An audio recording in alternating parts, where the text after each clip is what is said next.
The Jessica Catto Leadership Dialogues were established 3 years ago in memory of Jessica Catto, and she certainly was one to not stand back and be just a listener. And the whole concept of this evening is that that's your mission as well, to be engaged, to have an opinion, and to be provoked by this evening into a community dialogue.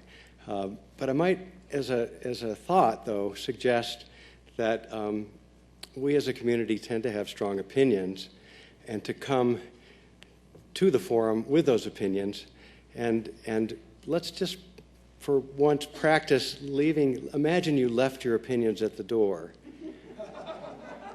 Just sort of get that mental image. Your opinions are at the door, and you've come with an open mind to absorb what you have to hear, but then to really engage with the evening.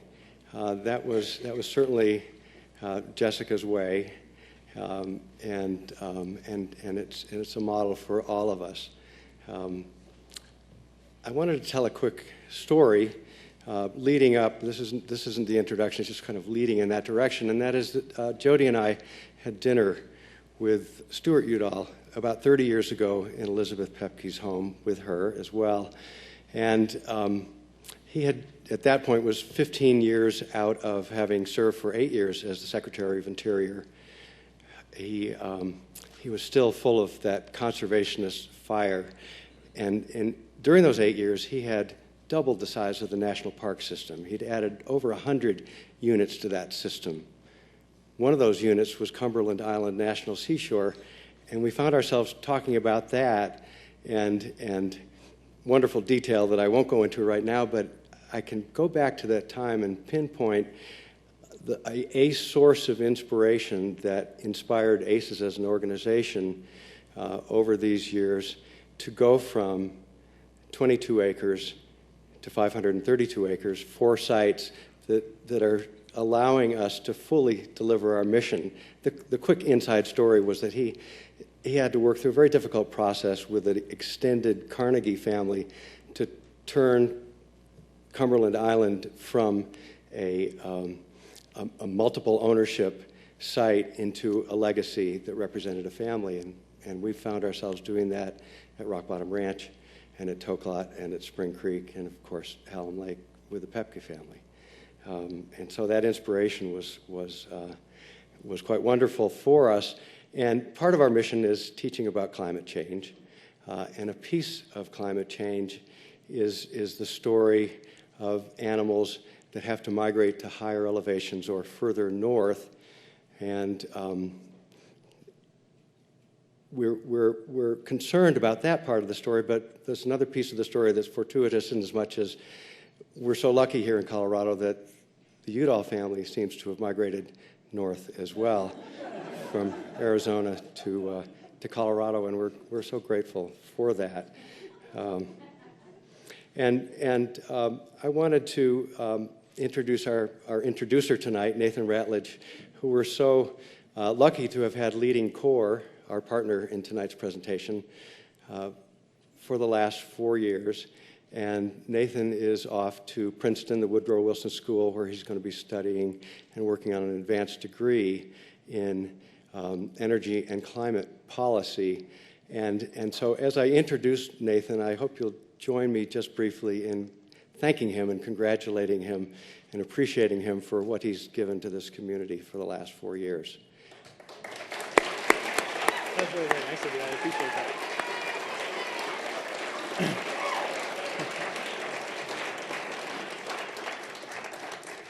Well, that was really far too nice of Tom, but thank you nonetheless.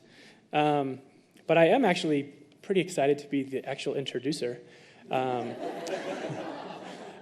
been very lucky to run CORE for the past 4 years and to work with the organization prior to that.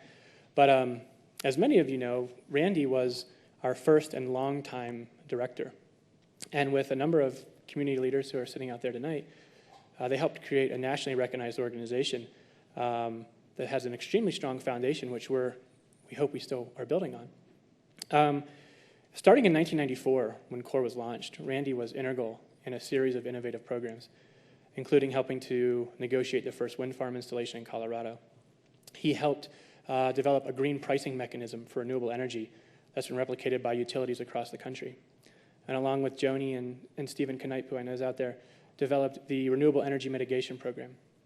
And kind of a series of things that have been replicated nationwide. And it's a testament to our community that if we think and work together, we can come up with some pretty cool opportunities.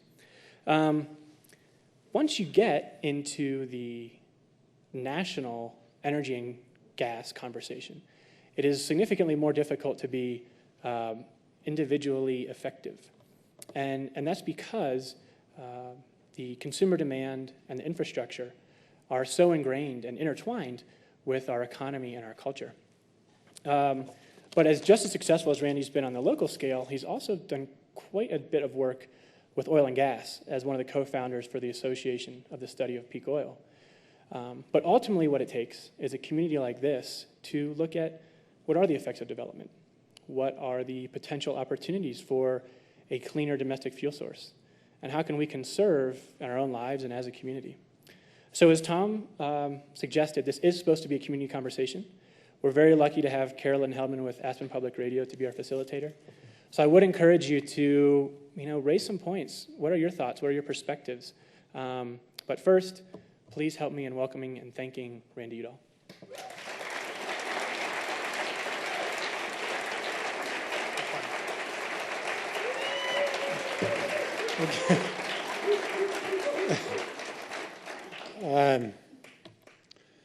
So I'm sort of humbled, and I still miss my uncle. He was such a wonderful guy, and he had a big heart, and he taught me a lot about heart and trying to live from that place.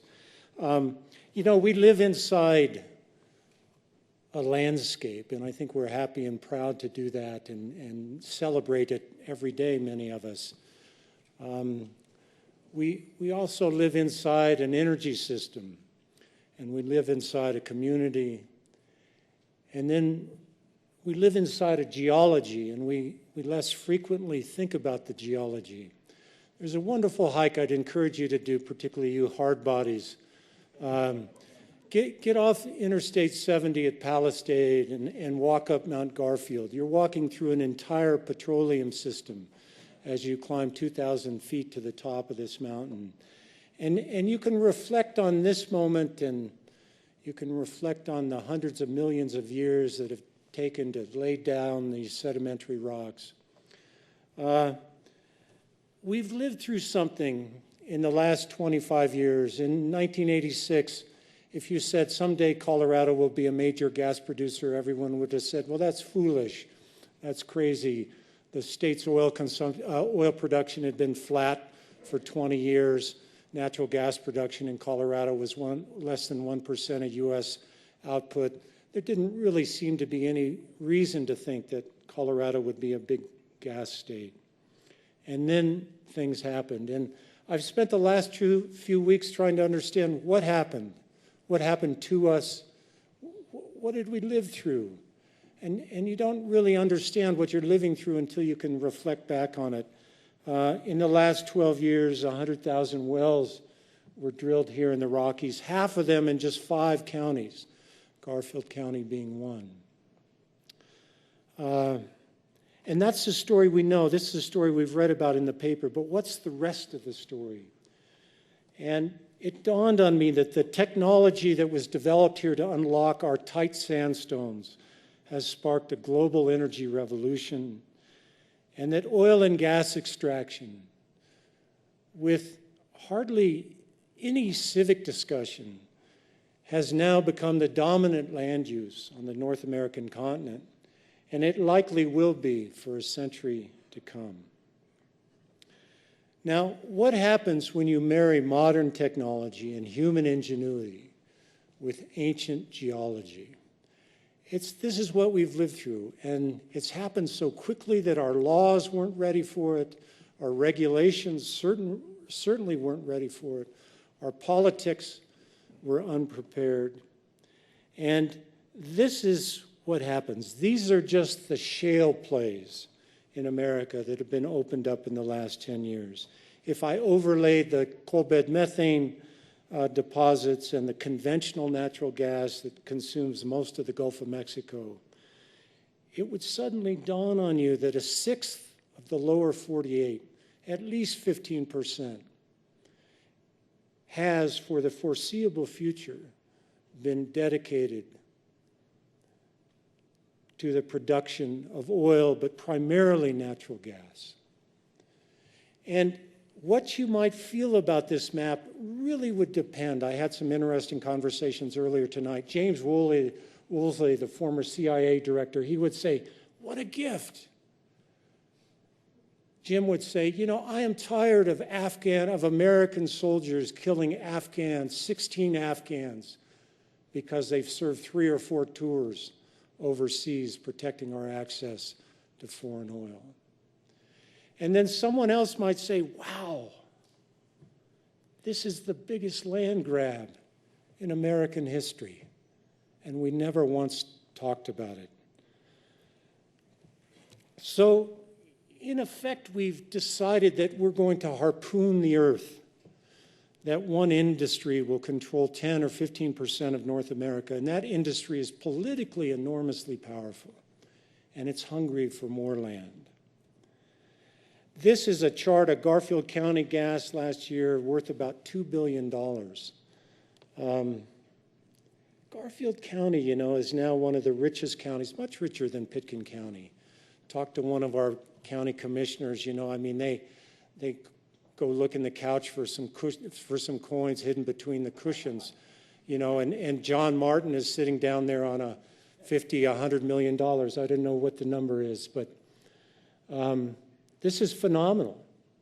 Garfield County is now one of the largest gas producers, the single largest gas producing county in the state of Colorado, one of the largest in the nation. This new technology has been disruptive in many different ways. It's been disruptive to the land. It's been disruptive to a lot of expectations about what our energy future might be like. I think it's been disruptive to our communities. It's been disruptive in ways that you could argue are both good and bad, but it has been incredibly disruptive. We think of that word disruptive in terms of computer stuff and technology and iPads. This stuff that's happened in the oil and gas business is much more fascinating, these technologies, less accessible but more intriguing and fascinating to think about.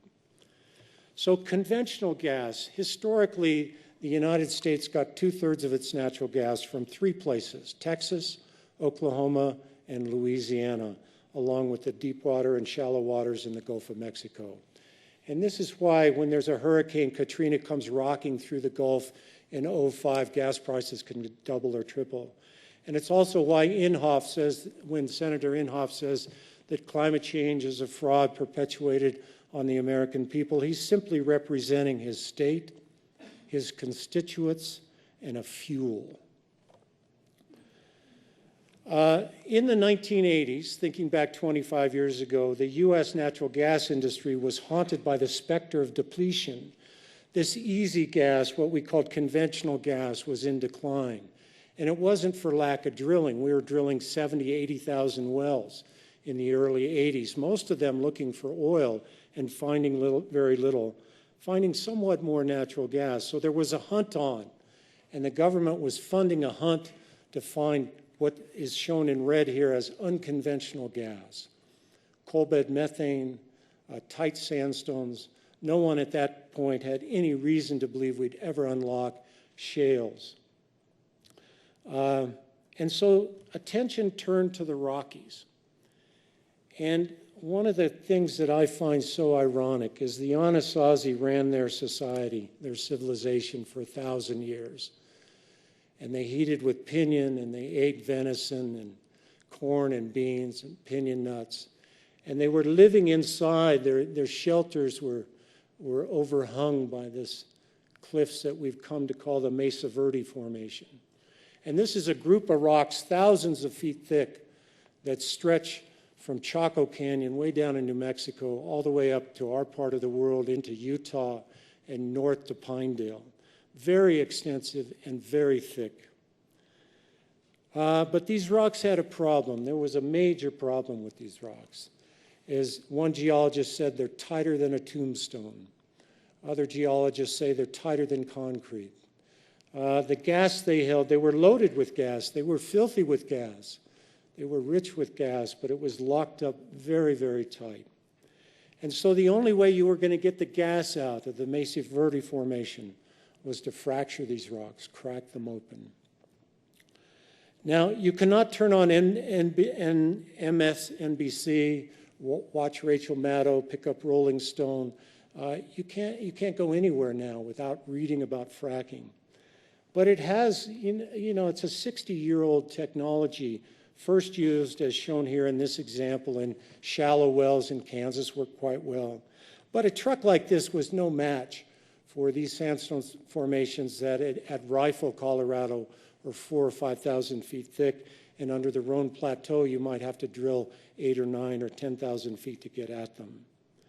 So the Atomic Energy Commission had a brilliant idea. And I talked to Connie Harvey about this. She said, we really couldn't believe it when we first heard it. But they proposed and actually conducted a series of tests here in the West to use nuclear weapons. They called it nuclear stimulation.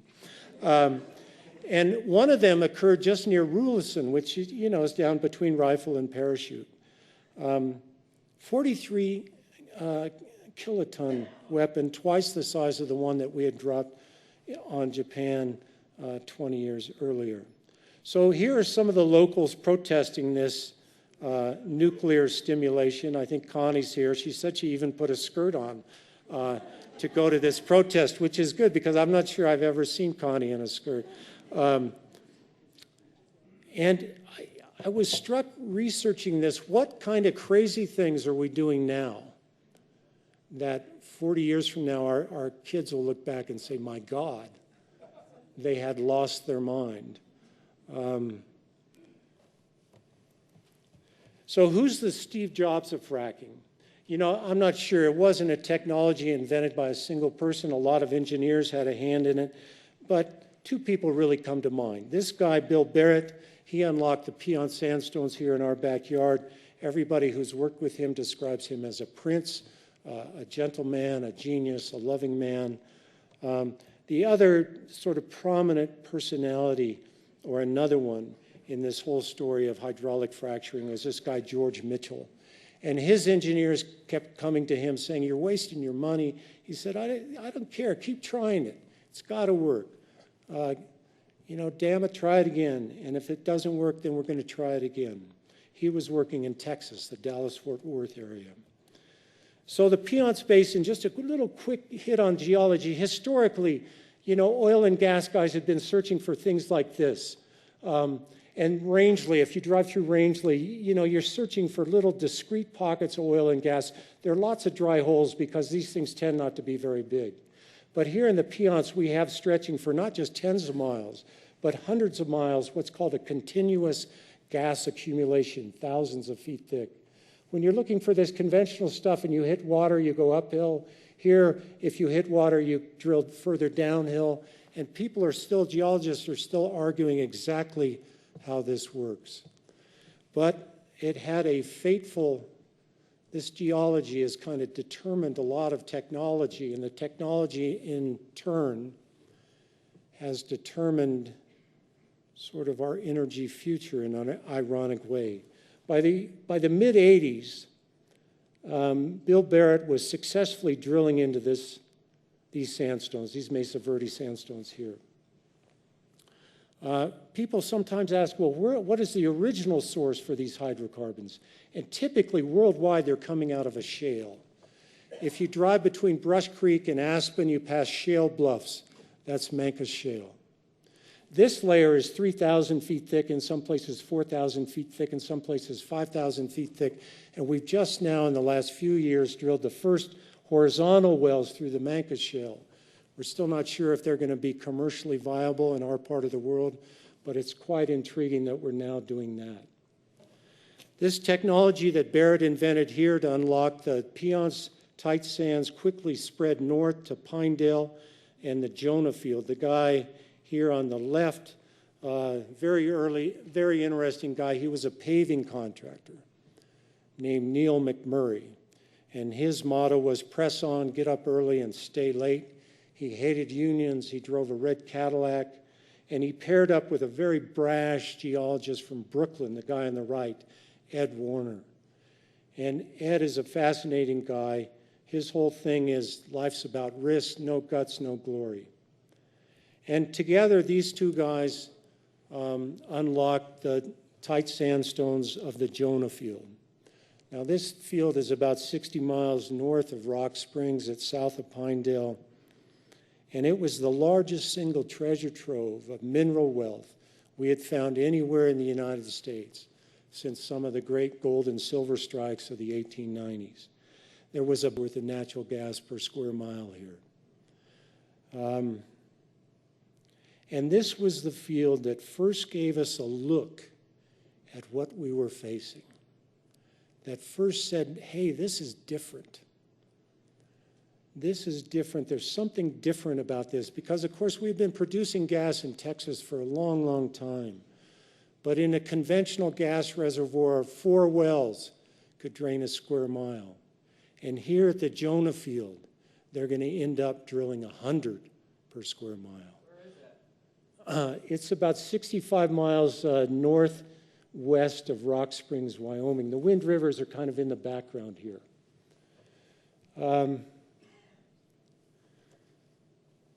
Drilling, you know, it's the most testosterone-drenched activity done on the planet. I made a mistake halfway along in this research. I was bored and I Googled frack this. And there were a lot of images if you Google frack this, but and I had the good sense not to include any of them in my talk. Jonah was the first time, I think, that we began to understand that there were people and animals in the way. Not many people lived at Jonah, but the drilling, this conventional, unconventional gas stuff also included coal bed methane, which sprawled into the Powder River Basin further east in Wyoming. And there were ranchers there. And there was a woman there that really cared about the landscape. This is her and her horses. Her name is Jill Morrison. And I think there's some poetic justice in that this male-dominated industry that talks about plays and pay zones and completions, not to mention dry holes and other sort of things like that, that this industry would be confronted first and most powerfully by women, by female energy, pushing back, saying, wait a minute, there are people here. There are other values here. You're not going to trample on everything. And Jill, you know, there's this lyric Chris Christopherson has in one of his songs, I want justice, but I'll settle for mercy. And that's kind of where Jill ended up. But in the Powder River Basin, she got neither. They drilled 25,000 wells here in 5 years, between about 99 and 04. And these were very shallow. They were cheap to drill. You could get together with your buddies and rent a water drilling rig and go drill these wells, only a few hundred feet, maybe 1,000 feet, 1,200 feet at the deepest. And they just plundered the Powder River Basin. Because to get the gas out, you have to get the water out of the coal seams first. So you have to dewater the coal seams and dump oftentimes salty water into ephemeral drainages, poisoning them. And so you're left with kind of a plundered landscape, a eviscerated landscape, a gutted landscape. It'll take centuries for this place to recover. And I asked Jill, I emailed her last week, I said, Jill, could it have been done differently? And she said, yeah, I think actually it could have been done right. But our laws weren't ready, our regulations weren't there, we were in Wyoming, and we didn't do any of the things she's talking about here. Now, of these 25,000 wells, 10,000 of them are now shut in because we have a national gas glut, and it's not profitable to operate them. And many of these 10,000 wells have been abandoned. They've just been left. No one has any interest in owning them any longer.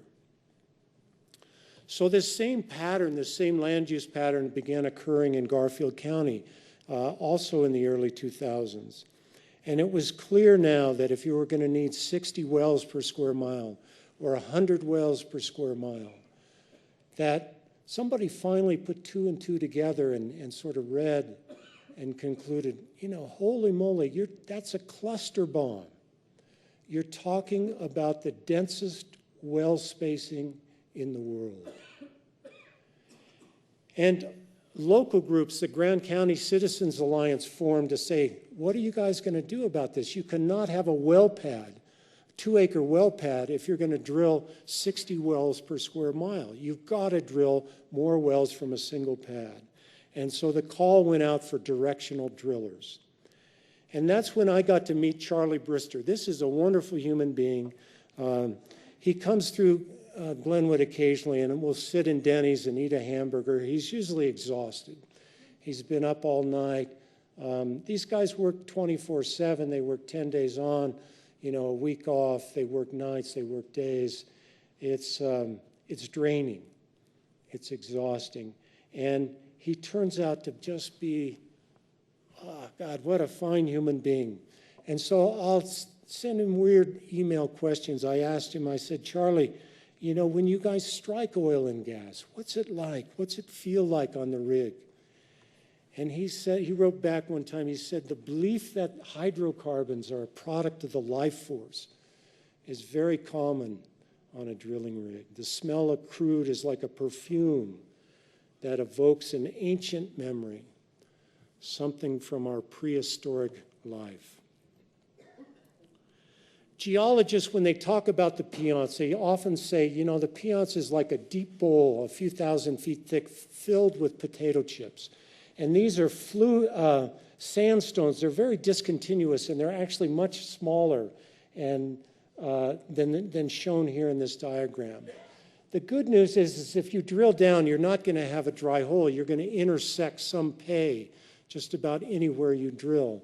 The bad news is that the individual layers don't connect to each other. They don't have any real connectivity. And that's the reason you need to drill so many wells per square mile, because otherwise you'd leave a lot of the gas in place. By 2008, this drilling boom was at its zenith, at its peak, at its azimuth in Garfield County. There were more drilling rigs in Garfield County that year than in Saudi Arabia. There was more drilling activity in Garfield County that year than in any county in the Rockies. It always surprises me how few drilling rigs there are worldwide. What are there? There are almost 1 billion cars now. There are 3,000 drilling rigs worldwide.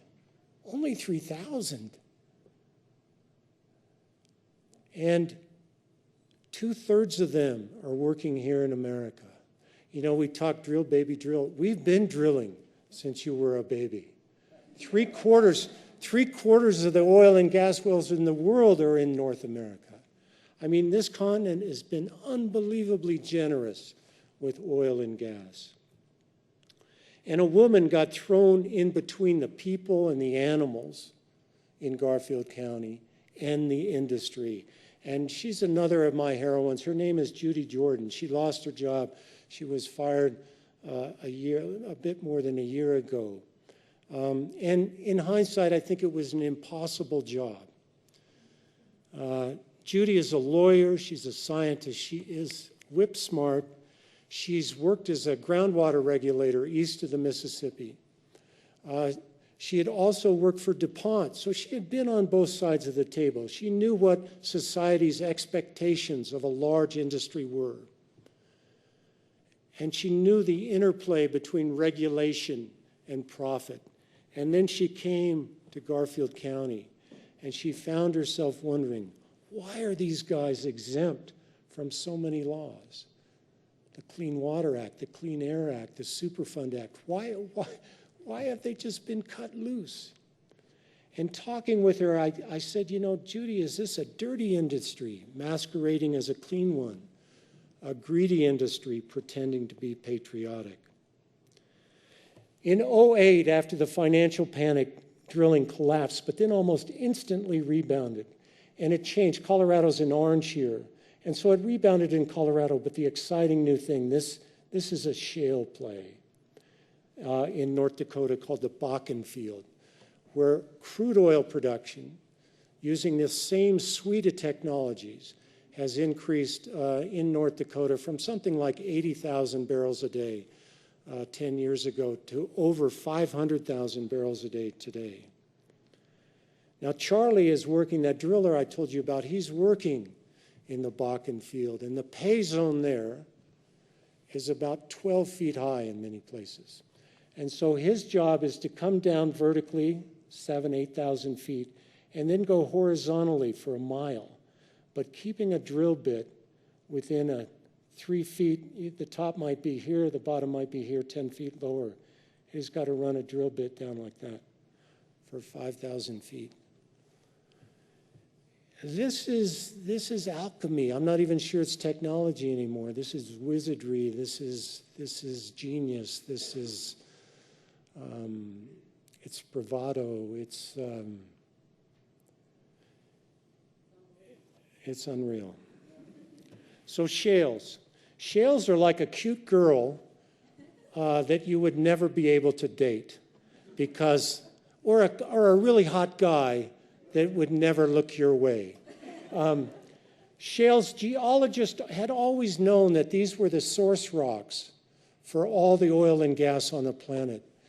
But they're 10 times tighter than these sandstones. They're incredibly tight. That is, the pore space is nano.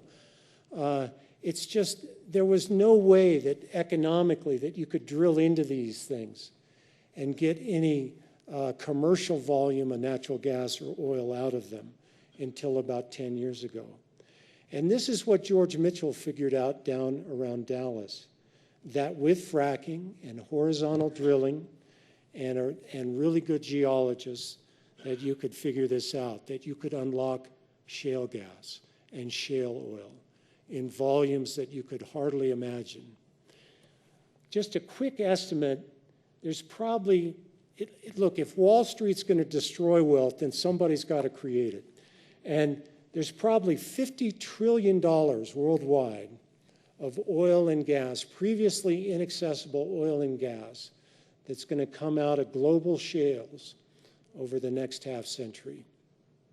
This, more than the sandstones, this was the breakthrough that kind of launched. People talk about it as a game changer, revolution, and environmentalists say that's bullshit, that's hype. It's really, I don't think it is hype. I think to a certain degree, the word revolutionary is very apt in terms of what's happened. The US has always been the RD&D lab, and French companies, Chinese company, and Norwegian companies have spent $10 billion to look behind the curtain of this shale gas revolution just in the last 12 months.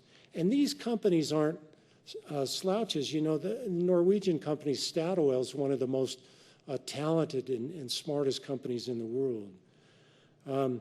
But all of these countries, many of these countries, are desperate for energy, and they're curious if their shales also have productive capabilities. Where does natural gas go? It's, you know, you've never held it, you've never seen it, you've never smelled it.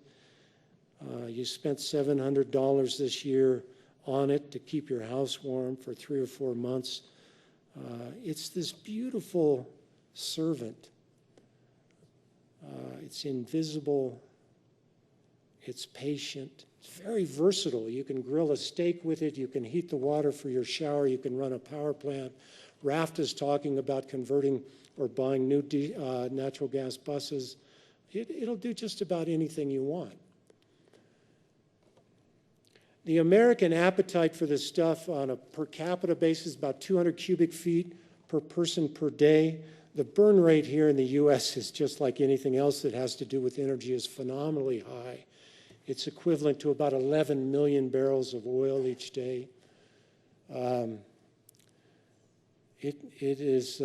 raging through this stuff. But because the continent is so blessed with so much of it, we sort of never think about, hey, you Americans are using more natural gas than the Chinese and the Indians and the Germans and the French and the Swiss and the Japanese combined. We use as much natural gas each year. You could cover the state of Alaska a foot deep in the stuff. You talk about this stuff in terms of trillions of cubic feet. And I wondered, I found myself wondering, how was Aspen heated? When did the gas line get to Aspen? Phil Overender said he had gas here in the late 60s in an apartment.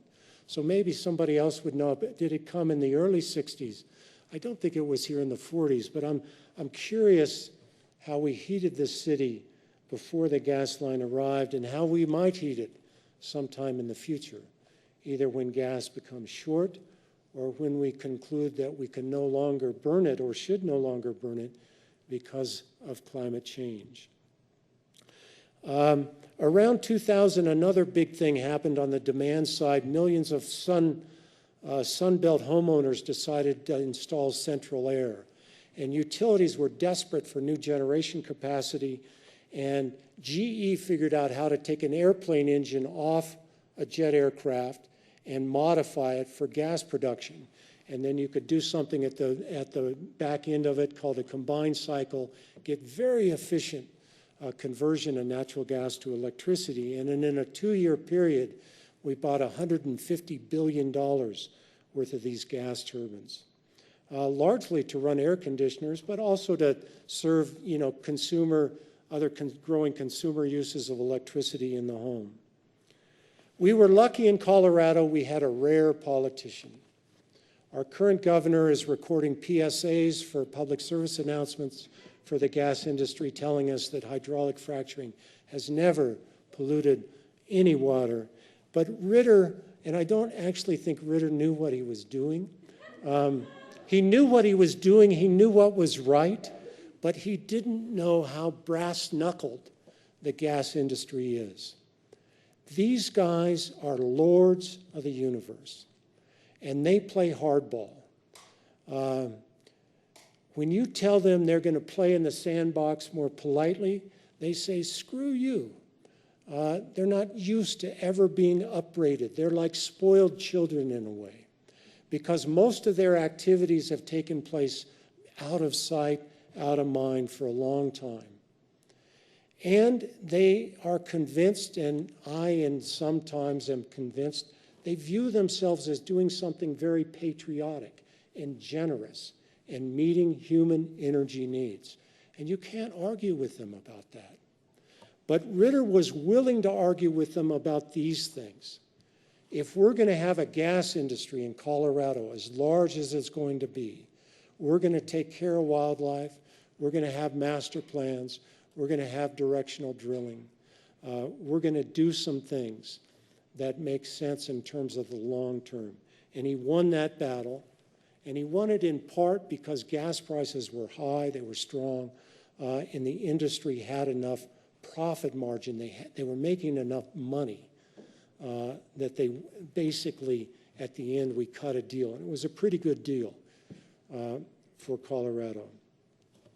So shale gas went east of the Mississippi, and all of a sudden, just in the last 6 years, and all of a sudden people in Pennsylvania and New York woke up to find themselves living in gasland.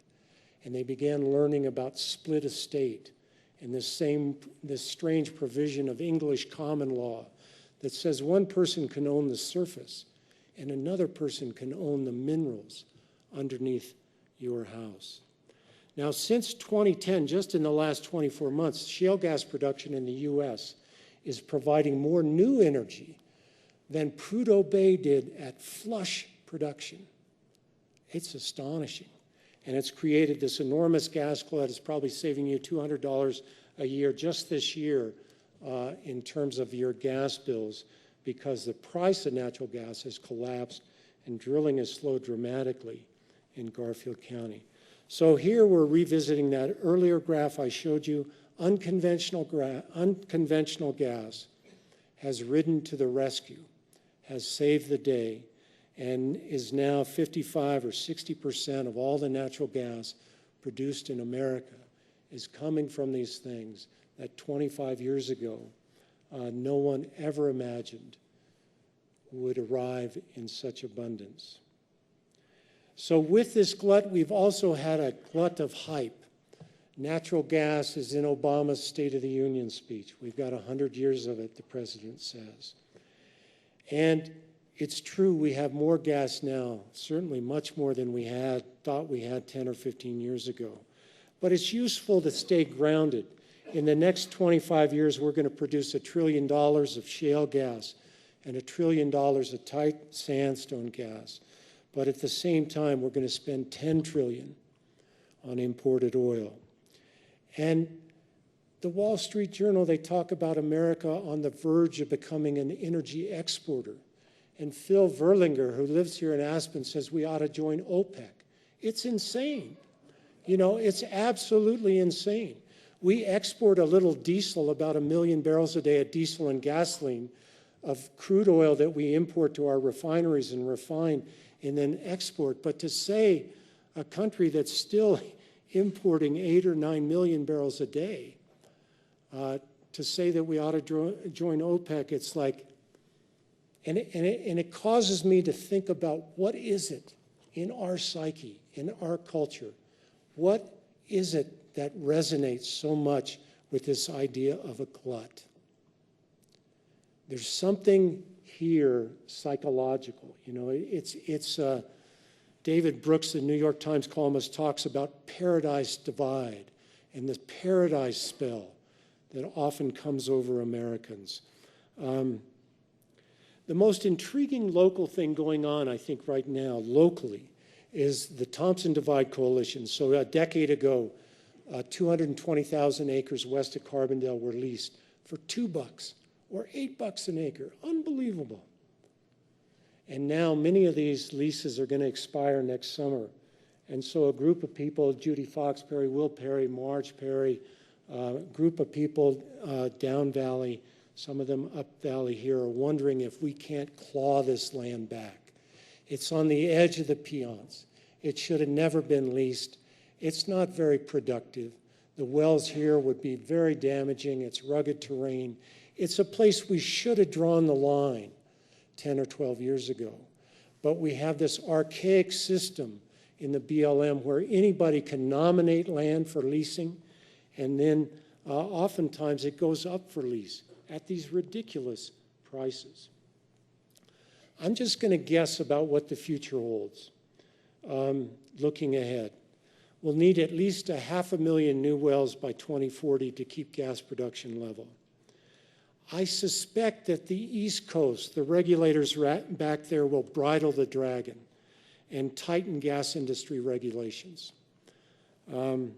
Thinking, further about this, I think cheap gas retires old coal. We've already seen that in Colorado, with some modest greenhouse gas abatement as a side benefit.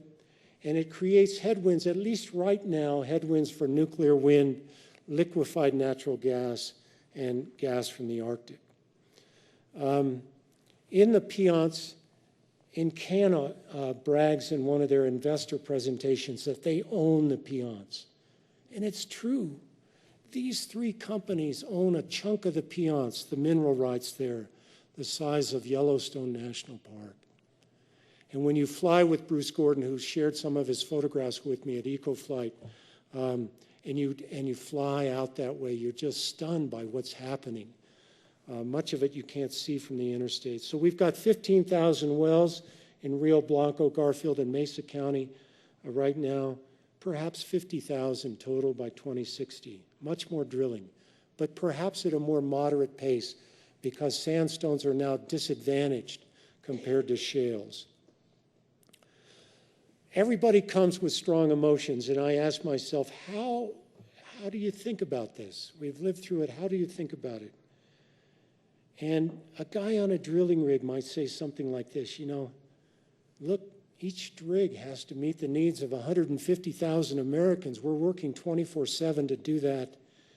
We're going to drill 50,000 wells in the U.S. this year, and 90% of them wouldn't be started unless they could be fracked. So get over it, this guy might tell you. How about Bidder 70, a.k.a. Tim DeChristopher? You know, climate activist serving 2 years for raising his paddle in a BLM auction and bidding $1.8 million. This was brilliant, $1.8 million, which of course he didn't have. He was a homeless person at that point in his life. And he wouldn't take a plea bargain. You know, he said, DeChristopher said, you know, all these people are trying to get me out of jail. I think the goal should be to get more people into jail. He's a climate activist. He loves the land. He's worked with troubled kids out in the wilderness. He loves the land. But his real concern is climate. And his point is we need to stop burning all fuel, not hunting for more. The last time carbon dioxide levels were this high, sea level was 75 feet higher. We're on track to drown half of Florida. You can make a case we've already drowned half of Florida. They just don't know it yet. Not to mention the world's largest coastal cities. And how about this guy, Hal Herring, a journalist? He sent me this beautiful rant. He's reported on natural gas all over the West. He's a private rights guy. He doesn't want anybody to, you know, expropriate natural gas. He shares the views of private landowners that they ought to be free to lease their minerals to whoever they want. But he wrote back to me, he said, the new technology and the gas it provides could be among our greatest blessings. But the rush to exploit the emperor-like demeanor of the industry and its lackeys, nabobs, and political enablers makes it feel as if we were lowly serfs. And perhaps, frankly, we are. He had a simple list of things that he wanted, that he thinks are needed. And then umbrage got the best of him, and he ended with this. And when the mule deer herd is down 58%, and an industry flack says it must be coyotes, I want that person brought down with a bolt of lightning. From citizens furious that someone would piss on us and tell us it's raining. Above all, I want American outrage to come back in style. And there's one other person that we haven't heard from. And I find myself wondering about this woman. This is Mother Nature. And I emailed Charlie. I said, Charlie, how do you think, you know, you guys are drilling down, you're drilling through these rocks hundreds of millions of years old. You're encountering pressures, 5,000 PSI. You're going into this underworld. How do you feel about jousting with Mother Nature? And he wrote me back. He said, you know, our Mother Nature, she's not a kindly grandmother. She's more like a moody, capricious punk rocker, someone we respect and fear. And so maybe we flatter ourselves to think Mother Nature even cares. Or maybe Mother Nature wonders about this species that she had such high hopes for when we were drawing cave paintings in France 30,000 years ago. Or maybe she wonders how we can be so clever on the one hand and clueless on the other. And John McBride gave me a book whose title is Man Swarm. And so maybe Mother Nature would wonder about the cavalier way in which we seem willing to sweep wildlife off the surface of the planet to pursue our own needs and comforts.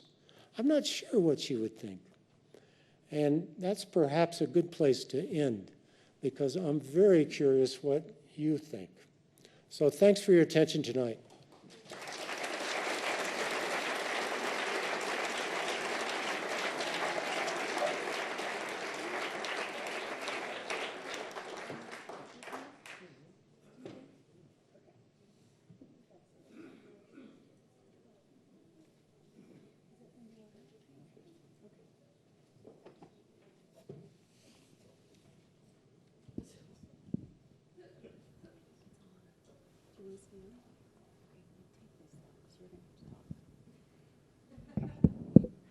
Good evening, everyone. I'm Carolyne Heldman from Aspen Public Radio. Nathan and Tom and Randy have expressed the desire for this to be not so much an interview or a set piece by me asking questions, but to have you all be part of this discussion and have it be kind of a roundtable discussion as best we can manage that in this venue. It's tricky.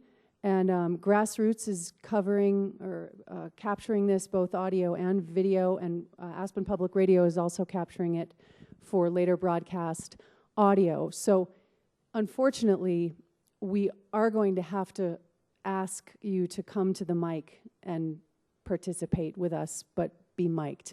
I know some people have already started to kind of ask questions from the audience, but we really need everyone to hear what you say. So if you are struck and would like to discuss something, come to the mic and let's talk.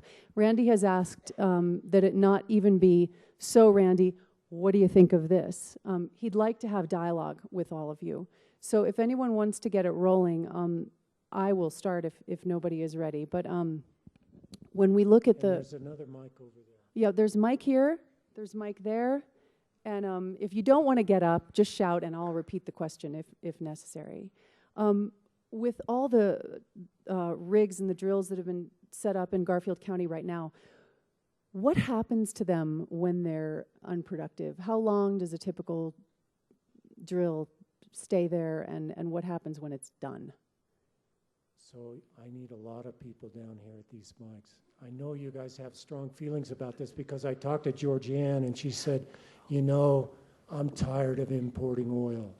And I talked to someone else who said earlier, I feel like if we're treating the earth like this, we shouldn't live here, and yet I'm culpable. There's so many, I know gas and oil bring up strong emotions, so just share them.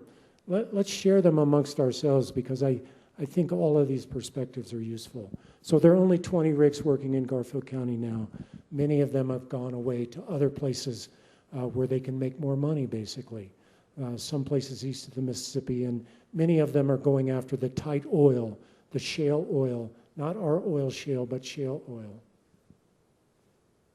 Go ahead. Hi, my name is Suzanne Watson, and I'm from Paonia in the North Fork Valley. And right now, we're looking at a big proposal of 30,000 acres for oil development, BLM land that surrounds a lot of farms.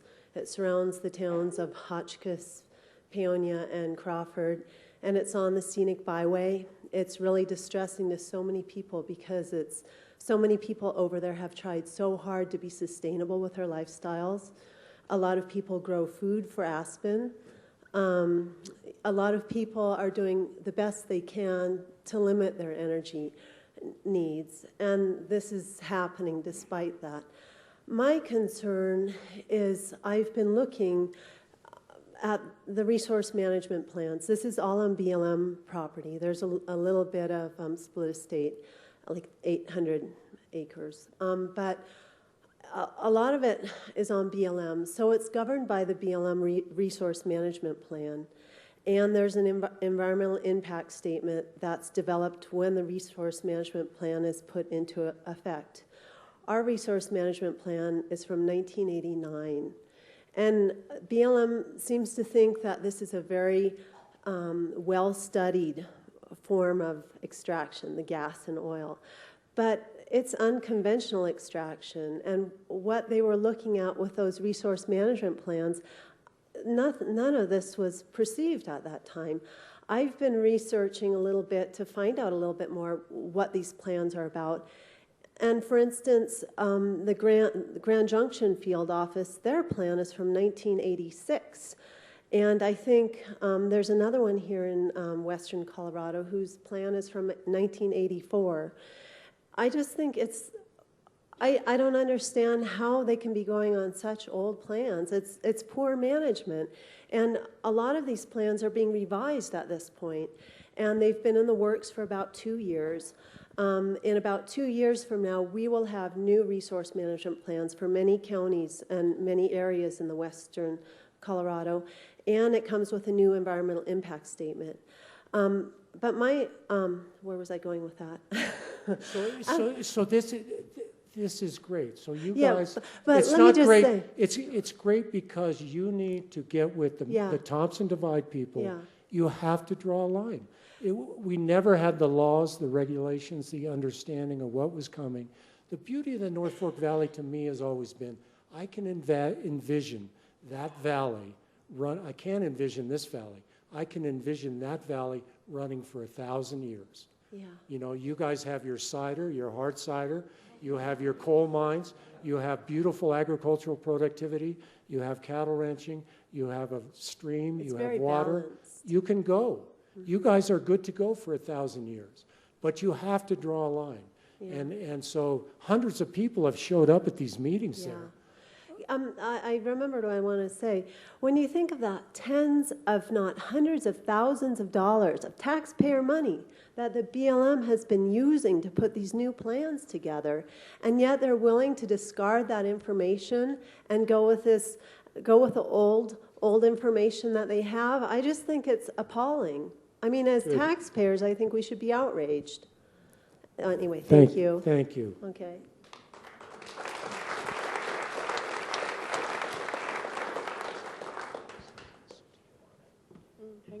Go ahead. Hi, thanks for a great talk. I was just wondering if you could speak a little bit to the effects. You mentioned that there would be potentially the 15,000 wells currently that we have could potentially go to 50,000 by 2060. Could you speak a little bit about the effects on water quality and quantity, especially related to the Colorado River? Just briefly, so fracking uses a lot of water, and it's interesting, these modern fracks are using 3 million gallons, some of them. And it's interesting to run the numbers. If you're going to drill 1,000 wells, how much water is that? It's quite a bit more than a small oil shale industry would use. And so it's intriguing in that part of the world where they're going to get the water from. The gas industry, maybe I'm being unfair to them, their environmental performance has improved in some respects, and perhaps dramatically in some areas, but there's much more they could do, and they're beginning to learn how to recycle their water. The other issue that we often miss in terms of hydraulic fracturing, we think the fracturing itself is where the pollution is likely to happen. Judy Jordan was brilliant on this. She said, we're worried about injecting diesel into the ground. She says, Randy, there's diesel in the ground. That's why we're drilling for it. She said, we need to be more concerned about how these wells are completed. I was naive. I thought all the wells in Garfield County needed to have an entire cement liner on the outside of the steel pipe from the production zone all the way to the surface. Judy says there's 1,000 wells in Mam Creek where that's not the case. So that if you have any fractures in that cementing, and this is what caused the Deepwater Horizon accident in the Gulf, you can have pollution into the aquifers, or certainly produced water on the surface is a big issue. So handling the water that comes up out of the well after you frack it is a really big issue. Do you want to continue? No, thanks. Because the EPA has been, I think, asleep on this issue, and the regulatory issues are a big one, and they're not being addressed on the federal level, I don't think. And we saw it in Wall Street. The regulators get captured by the people they're trying to regulate. The EPA original budget for their hydraulic fracturing study nationwide, $1.6 million. These companies are spending $10 million on some of these wells in the Haynesville Formation, in the Marcellus. So, you know, the laws are off the back, our regulations are off the back, our understanding is off the back. Randy, I'm Ken Ransford from Carbondale. So if you were the Oil and Gas Commission, what would you do? What changes would you make to make this safer? And what role can we as citizens play in that? You know, two good questions. I mean, as citizens, I do think we need to try to draw a line, make a statement. It's happened in two places in the West, three. And the fourth one could be here in our backyard. Gloria Flora, this enormously courageous Forest Service supervisor, said a portion of Montana off limits. Otero Mesa in New Mexico is off limits. They're trying to get a portion of the Wyoming range off limits, reclaiming land from the gas industry. And if we could do that at Thompson Divide, I think the coalition has offered $2.5 million to the land lease owners to essentially buy them out. And it pisses me off. I mean, they made this offer 2 weeks ago. They haven't even heard back from these guys. So I would like to see us win that one. On the statewide level, the regulatory action has moved to the Front Range because the DJ Basin, the Niobrara Formation, is an oil-bearing formation over there that's being heavily drilled, and it abuts Colorado Springs and Denver and Boulder and Longmont. Many of these communities have adopted moratoriums, which by state law they're really not allowed to do. This has always been regulated at the state level. So I would like to see, you want to see things that aren't legally permissible right now or aren't sort of allowed under the way we think about this. So it's a challenge. But I think we can continue to strengthen our rules and regulations about this development. You shouldn't be allowed to drill within 150 feet of somebody's house. That's just nuts in my view. The whole thing that's happening at Battlement Mesa is another area where maybe we could weigh in. There's not that much gas under Battlement Mesa, but Exxon sold the mineral rights to the developer of Battlement Mesa, and then they sold them on to Antero. And these guys, they don't, I don't know how much heart they have. They're corporations, they run on a bottom line kind of thing. But I wonder about that. I wonder where we draw the line. Because as I said, I mean, these guys, they own 1/6 of North America now, and they want more. Daniel. There's some discussion out there about a couple of things. First, that there's not as much gas around as has been claimed nationwide, and that there's not a 100-year supply by any stretch of the imagination. And second, that this current boom is partly really what we've been talking about, a land grab for the sake of the land and making money speculating on the land itself and not the gas, and that it's essentially creating another bubble. Real estate bubble, but a land bubble, and that could be pretty catastrophic economically and not helpful to this country. Does anyone here have any insight on that? So there's a good piece in Rolling Stone if you want to follow that discussion. A lot of discussion about these wells aren't economic, certainly not at today's prices, and that Chesapeake, which is the largest single producer of gas, is sort of a Ponzi scheme, although an Enron-like Ponzi scheme. It's not as bad as Enron. Chesapeake actually produces a lot of gas, but it's certainly highly leveraged.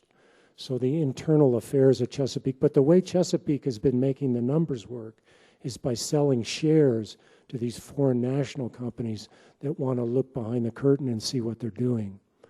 We don't have 100 years of gas. We probably have 40 years, maybe 50 years. But we have probably a decade of inexpensive, 2 decades of inexpensive gas. So my question is, which bottom line should we be looking at? Because they use those millions of gallons every day for free of water to do the fracking. And where do they get that water? When there are 1 billion people on the planet, 1 billion people on the planet who do not have access to fresh water and sanitation, but these industries are first in line. They are first in line for the water use. How did they get first in line for the water use? Well, I want to ask, I mean, Surf, to go let along with me that. ask a Surf. How did the oil and gas industry get first in line? Power?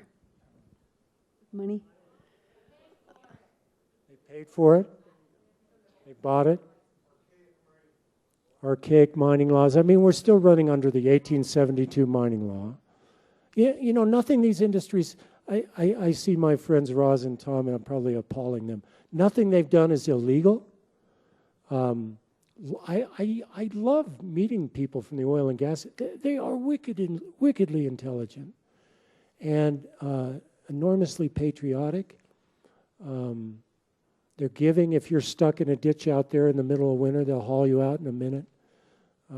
It's hard work. It's enormously hard work on those rigs, just the physical labor, ingenious as hell. You know, I find myself with some allegiance with them. We're trying to run a country with 300 million people in it, with huge energy appetites. And so this is this awkward, difficult, painful, soulful place that I kind of end up with, trying to make sense of it all. My name is Peter Pearson. I'm a resident of Carbondale in direct line of sight of the Thompson Divide. My concern is more a social one, where we draw these lines. I mean, I have driven through Rifle and Parachute 100 times in my life, and over the last 5 years, every time I drive through, I think, my God, and I didn't get involved, but now that it's going to be out in my backyard, I am certainly involved. And it struck me today, it's the second piece in one of the Aspen dailies. This one was in the Aspen Times today. The issue of where we draw our lines, which brings up some questions of what our alternatives are. There has been demonstrated resistance in Pitkin County and Aspen for solar because of the aesthetic of a large-scale solar field, and now there is resistance to small-scale micro hydro on Castle and Maroon Creeks. Again, it's a much more complex issue than the press is making it and I'm making it, but this is as far as those of us that are involved in environmental activism, environmental concerns, NIMBYism is still awfully strong. And my guess is if there's a question in this anywhere, how do all these organizations and individuals get together towards a common goal when our lines in the sand are still so deeply entrenched in just immediate personal, my backyard ideologies, for lack of a better word? I mean, the hydro project here has been fascinating to watch from a distance, because here's a community that had the first electricity system anywhere west of the Mississippi that ran hydro systems for 60 years with no apparent fungible damage to the streams. Jim Markalunas, I mean, we're still running 2 hydro systems now. You go past one every time you walk up the Maroon Bells Road. And we've been in this very acrimonious debate about whether we can pull some water out of 1.8 miles of a stream and make some clean energy with it. And it's because some people are drawing a line there. They're saying, no, Randy, that stream is important to me. You know, Connie Harvey's against this. The Koch family's against it. And I'm like, man, you know, one less, I'm like Connie, you know, who's been dewatering the streams around here, the ranchers. You know, but she doesn't really want to hear that point of view. But you know, part of it for me is that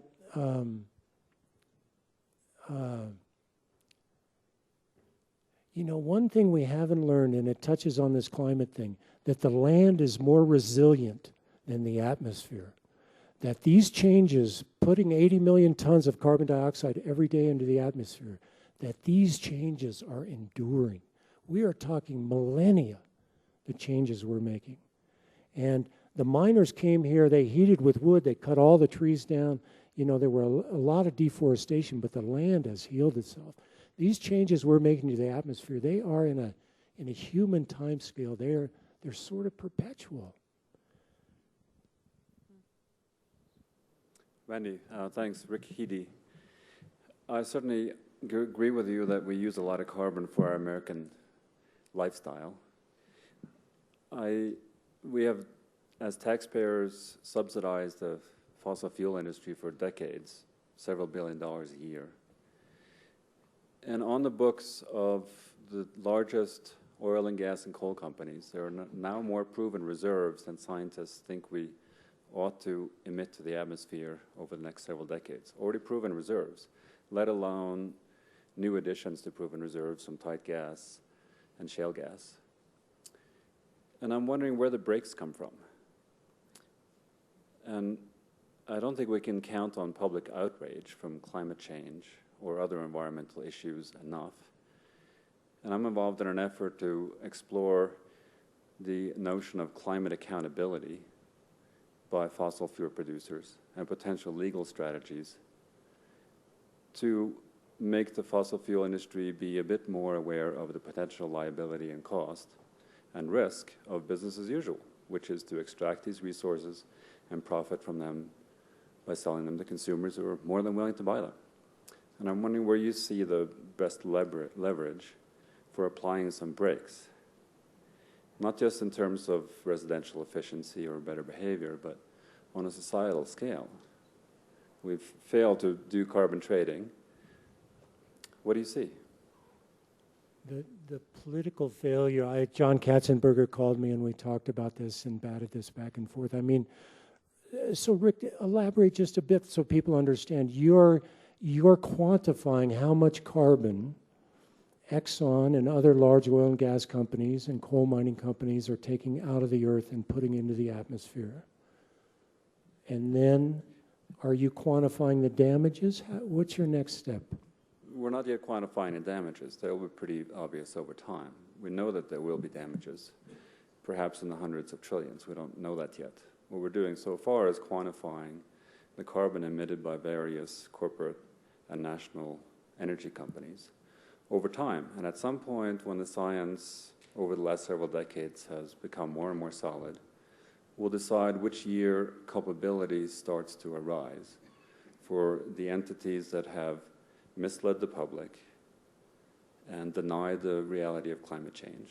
Obviously, I believe in it, but a number of other people don't, and they've advertised through schools, through public campaigns, by lobbying, to delay action on climate change. And at some point, accountability must arise for misleading the public in Congress. Amen. You know, there's a wonderful, young people in the room, read this interview with Tim DeChristopher. It's at Orion magazine. They talk a lot about where change comes from and how it happens. And I wonder what it's going to take or you know, when it will happen. I mean, we're not talking about climate now climate policy in the way we were 5 years ago. Does it take, you know, Mother Nature, that last slide I showed you, what she would say is, look, this thing you call the energy business, she would say there are many ways you humans could meet your energy needs. She would say what you call the energy business, the largest business on your planet, it's moving carbon from the Earth's crust to the atmosphere. That's all it is. She would say, find another way. And I'm hopeful now. I mean, one of the things that makes me hopeful is the Italians installed more solar photovoltaics in 2010 than we have in 60 years. The fucking Italians.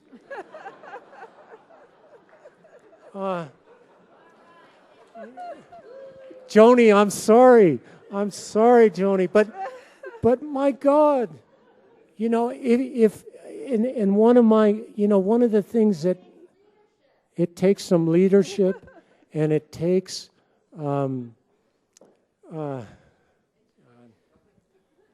But you also say, Randy, that that's part. It's not part of the discussion. My friend Jackie brought this up, that we're not talking about how do we cut back, how do we find alternative methods. We're not discussing that anymore. What we're discussing is how do we keep supplying the same demand, the increasing demand. How do we get it now? And now we're doing this stuff instead. We keep feeding the beast rather than discussing the alternatives that might be available. As you know, we don't have this bipartisan divide politically around climate policy in other nations. It's just non-existent. They will argue vociferously about how you might address emissions and get them down. But this denial has been incredibly damaging, and a lot of it's been funded by oil and gas and coal companies. And it's one reason I have sort of an animus towards them as corporations, because I think they have done an enormous disservice. and that we're not going to turn our back on their product immediately. But I think that, I mean, the breakpoint, I think solar's probably achieved escape velocity that with the European feed-in tariffs, solar's only less than 1% of U.S. electricity, but we may be surprised 10 or 15 years from now to see how hopeful things are in that arena, how quickly we can deploy that stuff. To Christopher would say you have to turn, you talk to climate scientists now, they talk about Florida in the past tense. I mean, it's unbelievable. Wow. Nobody in Florida is talking about Florida in the past tense, but we've set in motion things that are going to essentially wipe out the whole southern half of Florida. Okay, but given the circumstances the way it is right now, isn't this a better alternative than continuing to drill the way we are right now? Isn't nat gas an option as an interim? Let's take a vote. Let's take a vote. How do you feel? I mean, let's make it a simple question. Pros and cons, benefits and costs of natural gas development. Is it overall a net benefit to the United States? Let's see a set of hands. This abundance of gas, astonishing abundance, 2 Prudhoe bays that's come out of the ground in the last 6 years. Is it a benefit? Do you have mixed? Do you have mixed feelings about it? That's the question, as opposed to what?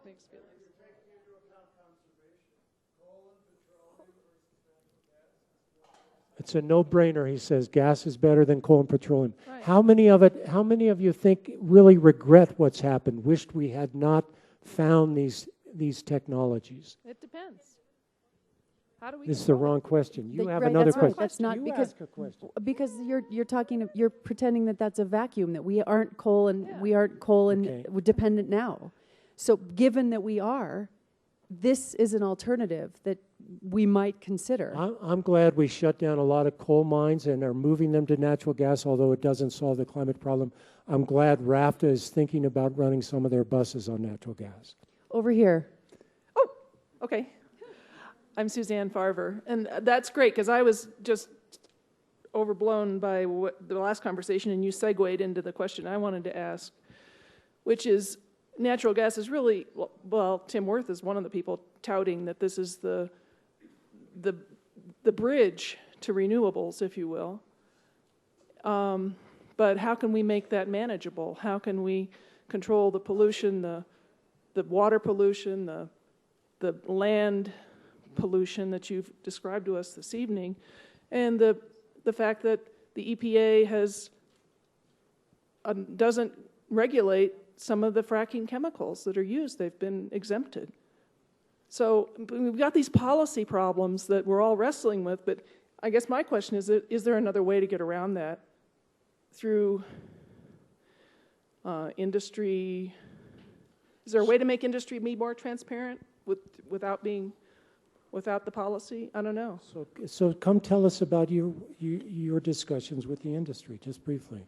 So there have been a lot of discussions. I think the industry knows that if they're going to occupy a sixth of the land surface, standards have to be higher.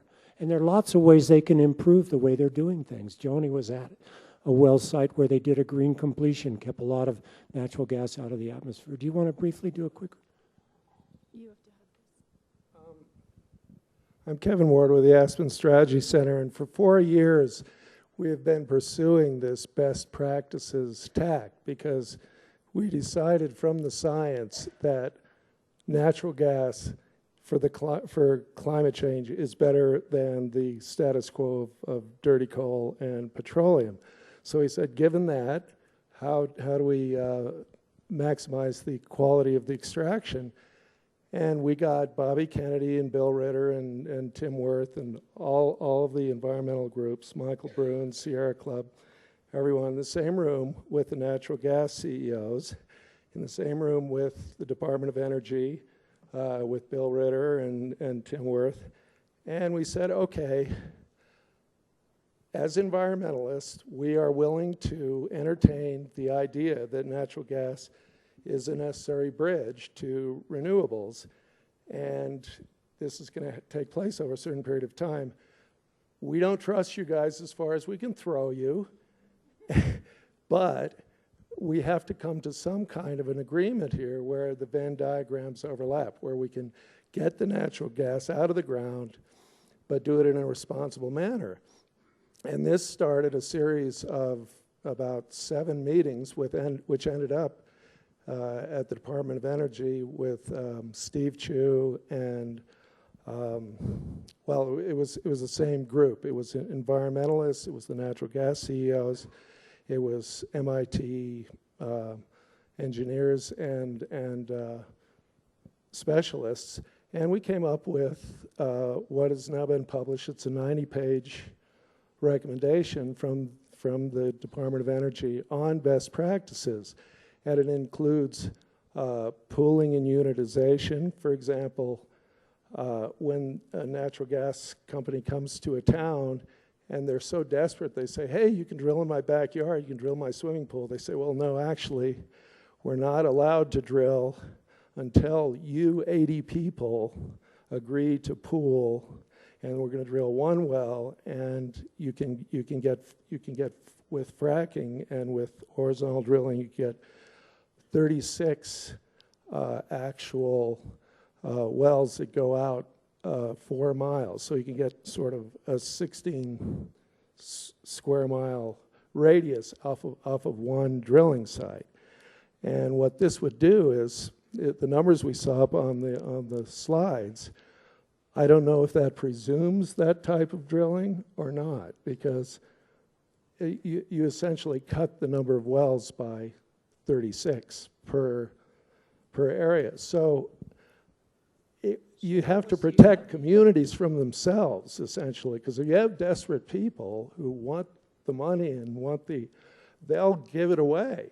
But Kevin, isn't this just a gentleman's agreement to do it this way? There's no regulation. What happened to the gentleman's agreement? I mean, did you get one? So the gentleman's agreement, and there's another thing about fracking, which is fracking is done not by the gas companies. It's done by 3 fracking companies, Halliburton, Schlumberger, and FracTech.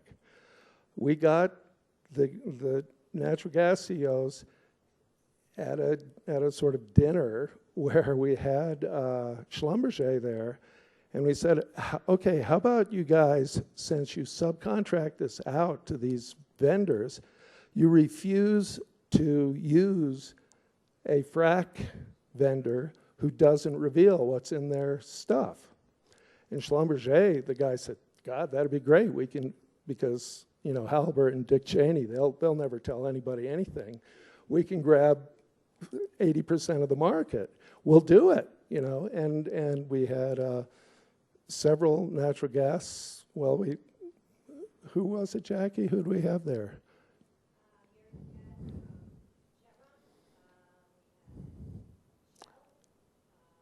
We had XTO, Exxon, XTO. Where's my gentleman's agreement? Can you? Okay, so they said, okay, we'll do this. We get nothing out of this whole frack battle. You know, it has nothing to do with us. These are our vendors. You know, we'll do that. And 2 days later, after we had the gathering in D.C., essentially I was told that they went into Senator Inhofe's office and he said, you don't have to agree to anything. We got your back. Look, if you give on anything, they're just going to want more and they're going to try to regulate you. Don't worry, we're defunding the EPA. We're going to get rid of Obama. It's in the bag. Don't make a deal. So you have this unholy cabal of sort of the right-wing political... So what makes you optimistic? That's what people always ask me, and I'm like... What makes me optimistic is that the natural gas CEOs and the environmentalists did find all this common ground. We were able to, and again, I've got a 90-page, and anybody who wants us, I can send you the results of this. But there are very specific ways you can do the right thing here. There are very specific ways that you can do best practices. And Let's do one more. I think people are getting a little restless, so let's do. Add to really that. quick. I'm Jackie Francis, and I work with Kevin, and I've been really immersed in this whole conversation between the natural gas industry, the environmental industry. I worked with the Department of Energy last summer, and I spoke with my friend at the Department of Energy today about this issue. And what makes me optimistic is the momentum we've seen happen in the last 3 years. It really has changed. The dialogue has changed. The natural gas industry is actually starting to pay attention to these issues about best practices.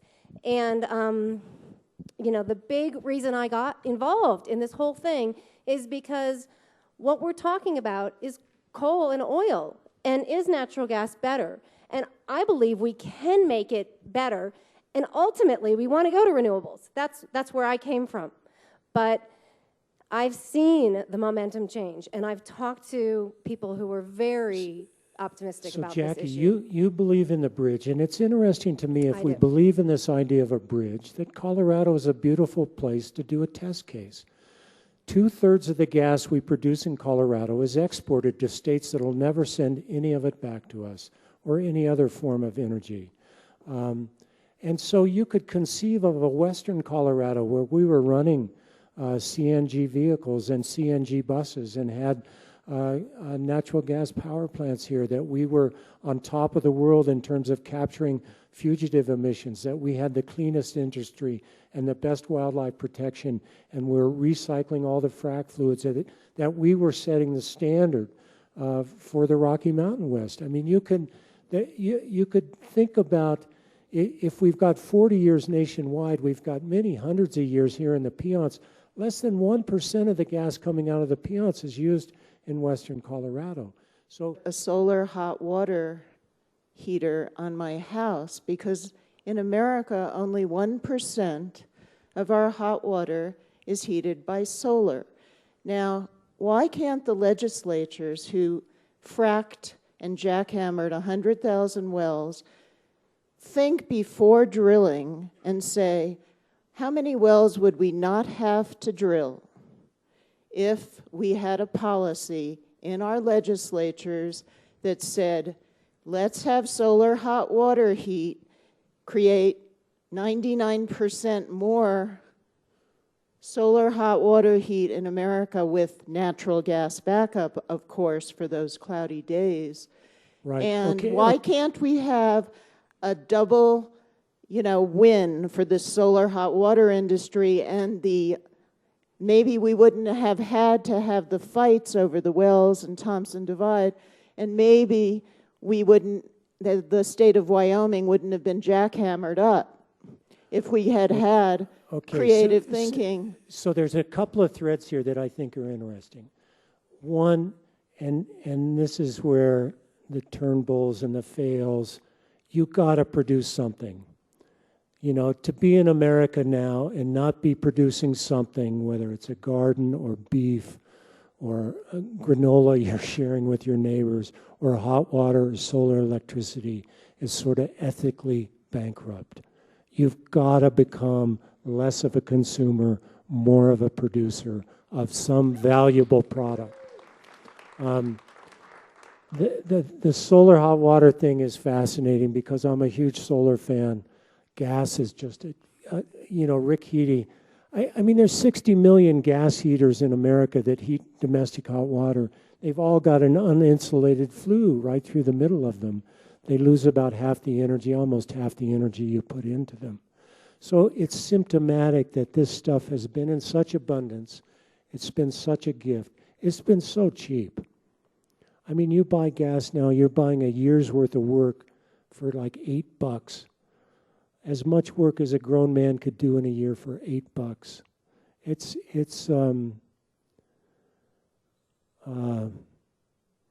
When Tim DeChristopher was sentenced, he looked the judge in the eye. He said, "This is what love looks like." And the point he was making was, you got to stand for something in this time, in this moment. And you've got to stand for family, community, the earth, sanity. Thanks for coming tonight. I think we've run out of time. We really appreciate you being here. Thank you, Nathan.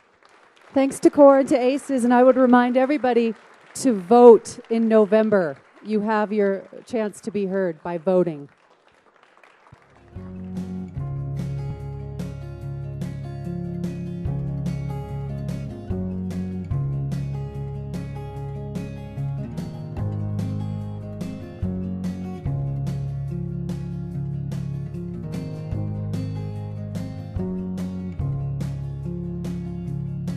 This was their last night on the continent.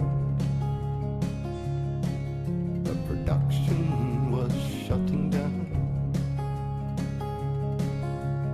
Drinks and goodbyes were